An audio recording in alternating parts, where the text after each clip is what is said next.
来继续来看，有民众伫网络社群平台传出去的影片，内容是一个男子摕伫个捷运站电扶梯的扶手面顶，身躯伫两个电扶梯的扶手之间一直咧转西，佮自称讲想要来做回转寿司，想要来做洗脸等的事事。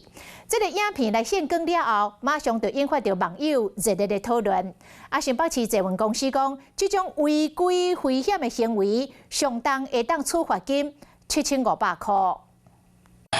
穿乌衫的少年人向电扶梯的方向行去，刷落来竟然，唔是行去哩，竟然是倒去哩。伊规个人伫咧电扶梯的扶手之间一直转洗。影片顶悬阁写讲，家己想要做回转的事实，引发到网友的讨论。录影的人讲哪翕哪笑，根本无甲安全当做一回事。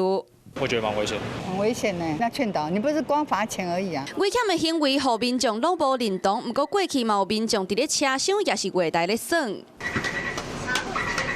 捷运的车门为开甲关，短短几秒钟，有民众竟然就直接趴落去，伫咧车厢和月台之间做霸腰健身。嘛有人伫咧车厢内底扭高杠，毋过爱注意，因为伫咧捷运做危险的行为，上当会当处7500块的罚款。搁看一届，即个乌衫的少年人伫咧电扶梯的扶手之间转洗，罚钱是小可代志，若是受伤就了解咯。